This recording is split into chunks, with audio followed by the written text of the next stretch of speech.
Olá, seja bem-vindo ao resumo da semana da Buildings. Eu sou Ellen Costa, hoje é dia 6 de maio e eu vou compartilhar com você as principais notícias do mercado imobiliário corporativo desta última semana. Lembrando que essas notícias também estão disponíveis no portal da revista Buildings e nas principais plataformas de streaming. E se você estiver assistindo pelo YouTube, o link para as notícias estará no box de descrição do vídeo. Então vamos para a nossa primeira notícia que foi publicada na revista Oeste. Mercado imobiliário reaquece com retorno de empresas ao trabalho presencial. Parece que o fantasma da pandemia está finalmente deixando o mercado de escritórios de São Paulo. Pela primeira vez em 2 anos, a taxa de vacância, que mostra a quantidade de edifícios corporativos desocupados, diminuiu na maior capital do país, segundo dados da Buildings, consultoria especializada em pesquisa imobiliária corporativa. No primeiro semestre de 2020, a taxa de vacância era de 13,3%.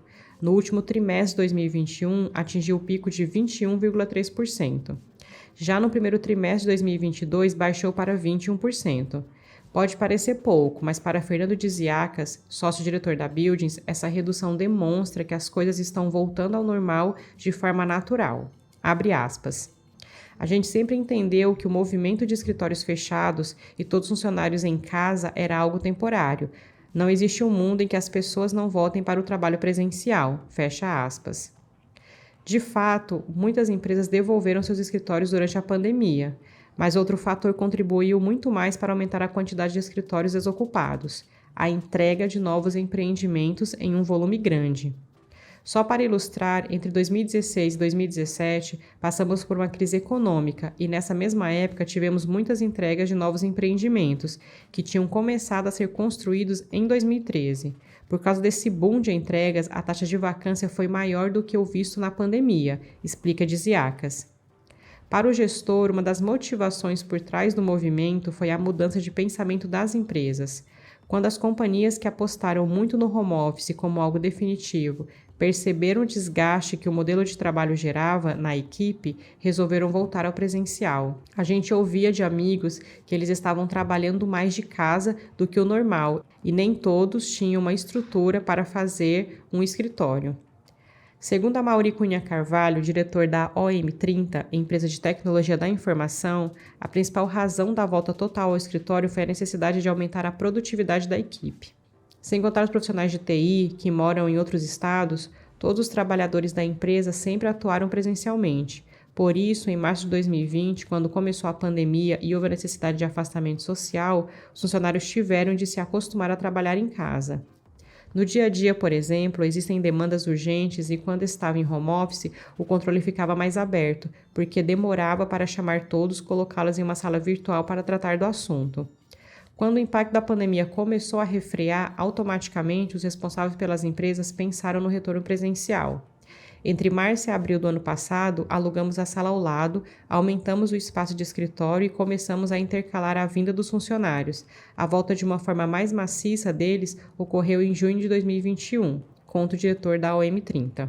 Para conferir a notícia completa, acesse o portal da revista Buildings.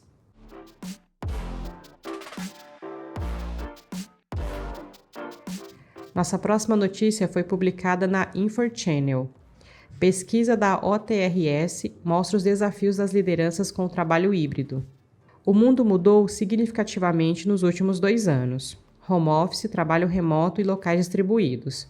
A colaboração em equipes agora não ocorre mais apenas no escritório, mas faz uso muito maior de soluções digitais para comunicação e colaboração.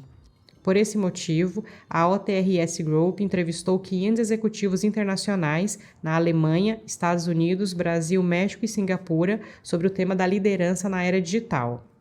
Pouco mais da metade, 53% dos executivos pesquisados, disseram que atualmente suas equipes trabalham entre 25% e 75% do tempo digital e remotamente. Apenas 9% delas fazem uso em tempo integral. No entanto, outros 9% das equipes também continuam a concluir suas tarefas inteiramente no escritório corporativo. Embora a maioria das equipes faça uso do home office em graus variados, elas também contam com reuniões regulares no escritório corporativo. 81% se reúnem pessoalmente uma ou mais vezes por semana, mais 10% se reúnem a cada trimestre ou apenas uma vez por ano. Um total de 57% dos participantes da pesquisa consideram um desafio gerenciar membros das equipes distribuídos em escritórios domésticos. De longe, as tarefas mais difíceis aqui são a formação de equipes e a manutenção de contratos pessoais. 69% dos entrevistados consideram isso desafiador ou muito desafiador. Em contraste, 49% consideram a transparência dos processos como pouco desafiador ou nada desafiador. Outras tarefas e condições de trabalho em equipe, como processos de tomada de decisão e aprovação, relatório de gerenciamento ou suporte de TI, são classificados como bastante desafiadores, com valores em torno de 55%.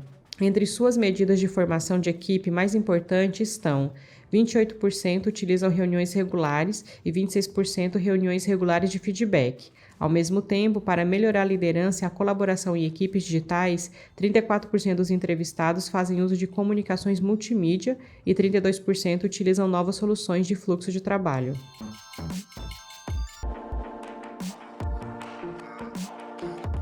Nossa próxima notícia foi publicada no UOL Economia.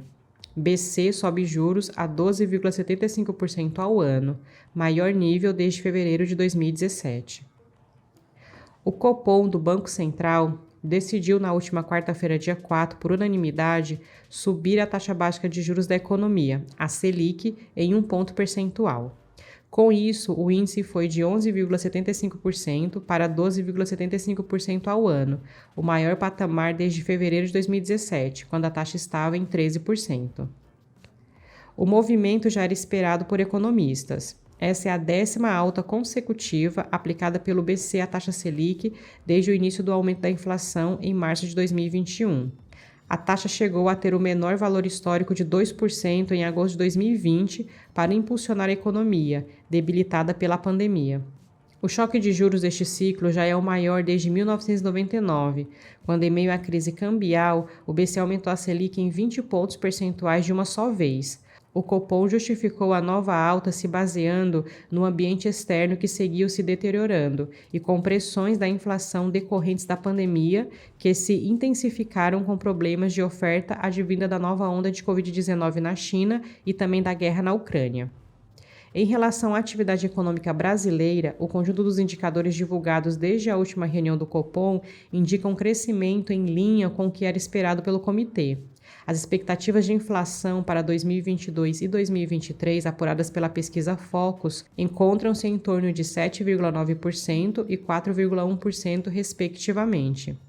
Para a próxima reunião, o comitê prevê mais um ajuste na taxa, mas de menor magnitude. O documento afirma que ainda há incertezas em relação ao futuro e aos impactos dos juros, o que demanda cautela, e os próximos passos serão na tentativa de conter a inflação.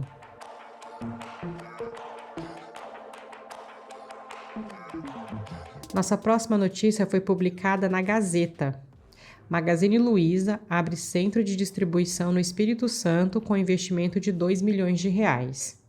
A Magazine Luiza vai se fazer presente oficialmente no Espírito Santo. A empresa informou que vai começar as atividades de seu novo CD na cidade de Viana. O investimento inicial é de R$2 milhões e estima a geração de 30 empregos e mais 15 postos de trabalho diretos adicionais.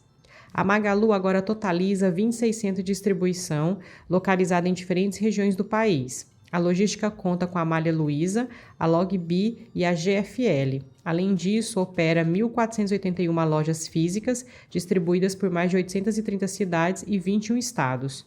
O governador do estado, Renato Casagrande, afirmou que a empresa é bem-vinda no Espírito Santo e demonstra que o mercado está atento ao potencial para atrair novos investimentos.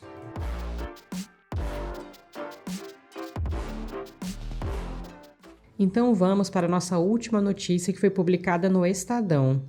Shopee dobra aposta no país e já incomoda Magazine Luiza e Casas Bahia. A gigante asiática Shopee está perto de dobrar sua aposta no Brasil.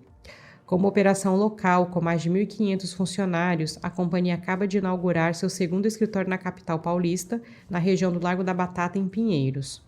No novo local, estará ao lado de outras empresas do setor de tecnologia que deram um salto ao longo da pandemia diante da maior digitalização do consumidor brasileiro. Já incomodando players locais como Magazine Luiza, Via, dona das Casas Bahia e Ponto Frio e Americanas, a companhia vem ganhando espaço no e-commerce brasileiro. No balanço da Sea Road, que tem sede em Singapura, há um destaque sobre o crescimento no Brasil. Só no quarto trimestre de 2021 foram realizadas 140 milhões de vendas, levando a uma receita de 70 milhões de dólares, ou cerca de 350 milhões de reais, no período, expansão de 320% na comparação com o ano anterior. A Shopee já alcançou uma forte tração no Brasil e acredito que podemos crescer ainda mais. Continuaremos dedicando os recursos certos para ajudar a aumentar nosso impacto no país, afirmou a líder de recursos humanos da Shopee, Karina Hartung, em entrevista. E antes de finalizar, te convido para conferir os artigos e outras notícias disponíveis no portal da revista Buildings e também no nosso canal no YouTube. Na última quarta-feira, dia 4, a Buildings realizou, no edifício Torre Martiniana, em São Paulo, a 10ª edição do Buildings Exclusive, um dos maiores eventos do mercado imobiliário corporativo. Durante o encontro, apresentamos dados consolidados dos mercados de escritórios, condomínios logísticos e fundos imobiliários. Conversamos sobre taxas de vacância, absorção líquida, regiões em crescimento ou retração, perspectivas para esse momento de retomada e muito mais. Queremos mais uma vez agradecer a presença dos nossos clientes nesse encontro e dizer que esperamos vocês para a próxima edição. Para conferir fotos do evento, acessem as nossas redes sociais, LinkedIn e Instagram. Então, por hoje é só, vou me despedindo por aqui, desejando que você tenha um excelente fim de semana. Sou Ellen Costa e nós voltamos a nos falar então na próxima sexta-feira. Um abraço e até lá!